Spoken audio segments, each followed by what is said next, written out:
Hello everyone, मेरा नाम सूरज आनंद है और हमारे यूट्यूब चैनल में आप सभी का स्वागत है। तो जैसा कि मैं आप सभी को एक चीज़ बता रहा था कि हम एनसीईआरटी क्यों पढ़ें, तो इस पे आप लोगों ने पिछली वीडियो ज़रूर देखी होगी, तभी आज आप यहाँ पर दूसरी वीडियो देखने के लिए आए हैं। तो ज़रा ध्यान दीजिएगा दोस्तों, क्योंकि कहते हैं एनसीईआरटी को लेकर के कि सारी की सारी चीज़ें हमें नहीं पढ़नी है, जो भी कुछ दिया हुआ है हमें ध्यान नहीं देना है, सिर्फ और सिर्फ सेलेक्टेड टॉपिक पढ़ना है। तो यानी कि सेलेक्टिव किताबें पढ़नी है, और वो क्या क्या पढ़नी है, कैसे पढ़नी है, मैं आज आप सभी को बताऊंगा।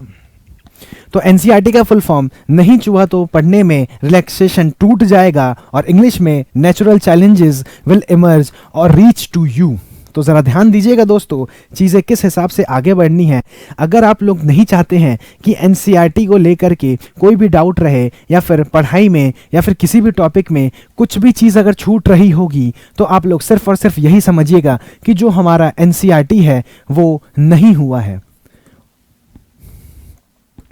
और एनसीईआरटी को मैंने आप सभी को बेस बताया था कि जैसे एक मकान खड़ा कर रहे हैं, और उस मकान में आपका जो एनसीईआरटी है वो बेस है, और इसी के ऊपर अगर आप कितनी भी इमारतें खड़ी करें, कितने भी फ्लोर खड़ी करें, तो वो नहीं टूटेगा। लेकिन अगर स्टैंडर्ड बुक्स की तरफ जा रहे हैं और एनसीईआरटी को बेस नहीं बना रहे हैं, तो एक दिन ये ज़रूर गिर जाएगा। और ये जो गिरने का मतलब सिर्फ और सिर्फ होता है लाइफ में फेलियर, सिर्फ और सिर्फ इसका मतलब होता है आप एग्ज़ाम में लोगों से पीछे हो जाइएगा।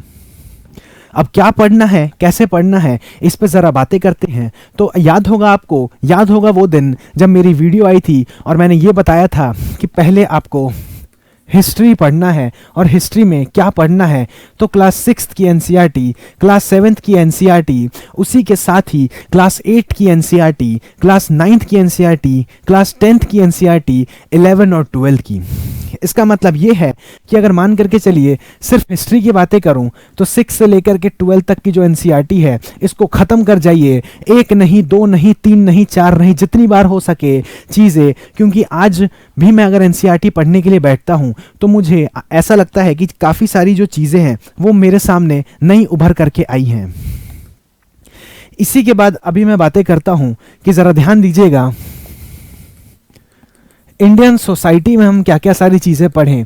तो इंडियन सोसाइटी में हमें सिर्फ और सिर्फ ध्यान देना है क्लास 11th की एनसीईआरटी, जिसका नाम है सोशियोलॉजी अंडरस्टैंडिंग सोसाइटी, और क्लास 12th की एनसीईआरटी जो कि है इंडियन एनसीईआरटी पे।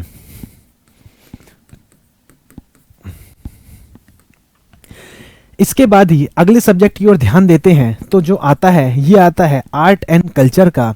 अब पूछिएगा कि सर इसमें कौन कौन सी किताबें पढ़ें, तो इसमें क्लास 11th की 2 एनसीईआरटी है और क्लास 12th की एनसीईआरटी है। क्लास 11th में जो पहली किताब है an introduction to Indian art, उसको पूरा ख़त्म कर जाइए। लेकिन क्लास 11th में ही दूसरी जो किताब है living craft traditions of India, उसमें सिर्फ और सिर्फ चैप्टर 9 और 10 पढ़ जाइए। उसी के अलावा क्लास 12th की एनसीईआरटी, जिसका नाम है क्राफ्ट ट्रेडिशंस ऑफ इंडिया, यानी आर्ट एंड कल्चर के लिए हमें 11 की 2 किताबें पढ़नी है, और उसमें भी दूसरी किताब में सिर्फ और सिर्फ चैप्टर 9 और 10 पढ़ना है। इसके अलावा क्लास 12th की एनसीईआरटी हमें ख़त्म करके जाना है।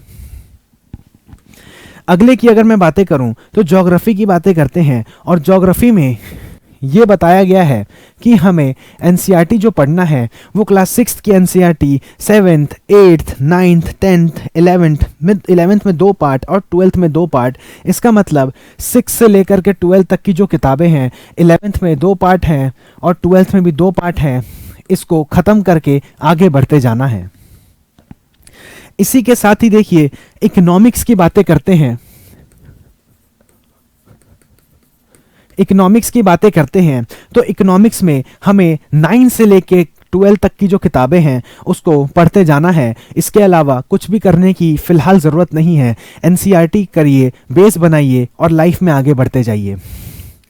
उसी के साथ ही अब हम पॉलिटी की बातें करते हैं। तो पॉलिटी में भी ये माना गया है और ये कहा गया है कि 9 से लेकर के जो 12 तक की जो किताबें हैं वो एनसीईआरटी में आप सभी को ख़त्म करने की बहुत ज़्यादा आवश्यकता है। इसी के बाद ही सोशियोलॉजी में जो भी एनसीईआरटी है वो क्लास 12th की एनसीईआरटी होनी चाहिए, जिसका नाम है social change and development in India. अब बातें करते हैं साइंस एंड टेक्नोलॉजी की। तो साइंस एंड टेक्नोलॉजी में हमें क्या क्या किताबें पढ़नी है, कौन कौन सी एनसीईआरटी फॉलो करनी है, तो ज़रा ध्यान दीजिएगा दोस्तों। क्लास 7 से लेकर के क्लास 10 तक की जितनी भी किताबें हैं उसको आप ख़त्म कर जाइए।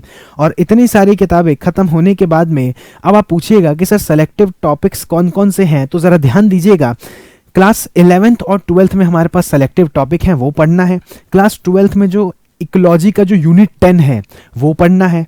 क्लास चैप्टर 13 में चैप्टर 14, चैप्टर 15, चैप्टर 16 और उसी के साथ ही क्लास 11th की जो एनसीईआरटी है उसमें यूनिट 14 बायोलॉजी में यूनिट 4 और 5, क्लास 12th में केमिस्ट्री यूनिट 16 बायोलॉजी यूनिट 8, 9, 10 पढ़ना है।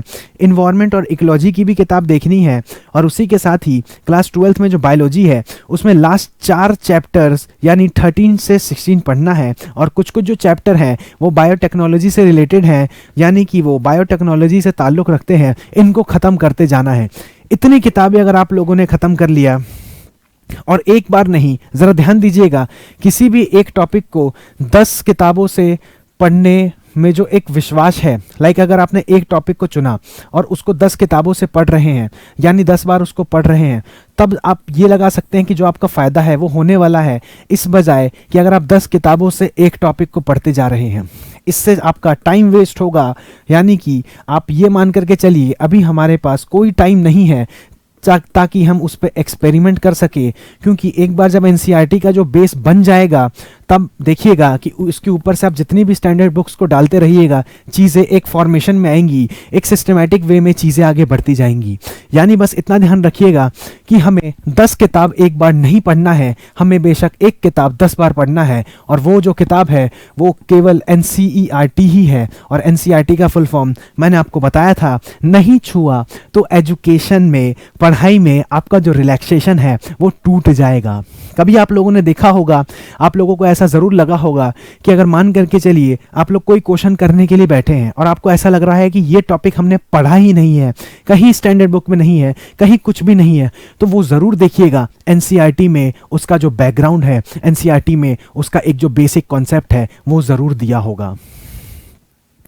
तो ये सारी किताबें हैं, आप लोग ये सारी जो चैप्टर्स हैं, सेलेक्टिव टॉपिक्स भी मैंने बताया, किताबें भी बताई, किस क्लास से क्या क्या पढ़ना है, किस क्लास से क्या क्या नहीं पढ़ना है, इस पे ज़रा ध्यान दीजिएगा।